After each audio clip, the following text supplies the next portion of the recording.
Today I'm going to be testing out this Varai, I assume is how it's pronounced, Hedge trimmer that was recently sent to me by the brand. This is going to include 2 batteries and then obviously the Hedge trimmer as well. It does come in this carrying case. So let me go ahead and take it out and we will test it. So here's what comes inside the box. So you get this, it is going to be wrapped in that, and then it has cardboard across the front tines. Comes with 2 batteries and then the charger as well.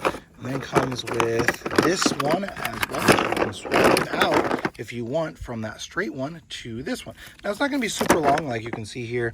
I'm going to say it's maybe 8 inches or something like that long, maybe even up to 10 inches across from here to here. And then add this on, it's going to make it obviously a bit longer. So you can use just this one, or you can swap it out for the other one. And to do that, I believe you just are going to push in on this and slide out. So you literally just push in on this and then pull up. So this part here goes underneath this right here and then goes right down into there and then clips down into place with those 2. So that's kind of nice that it comes with 2 different heads that you can use.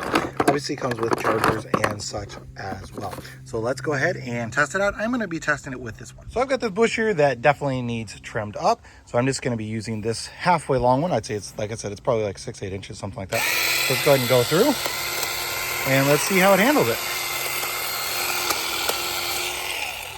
So you can see it's easily cutting through those, even the ones that are bigger. Now I do have this one taller, I don't know if it's a branch or a whole different tree that's kind of coming up in the middle. So I do want to kind of see how well it can handle that. And you can see it's a little bit on the snug side there, trying to go through it, but let's try it anyway.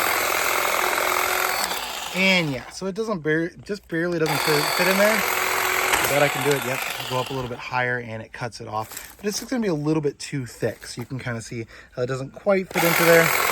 Like to get to where the saw's at, like if I push, there we go. I just kind of have to push to get it into where those blades are at to get it to cut. But look at it now, you can see it definitely does trim it as it should. Now, long term, like you got to be holding on to this handle. You could use 2 hands. You're probably only going to be using like 1 hand and maybe one up here at the top. So your hands could certainly wear out pretty quickly over time. So it is something that you will want to keep in mind if you're using this, but works perfectly for trimming up bushes.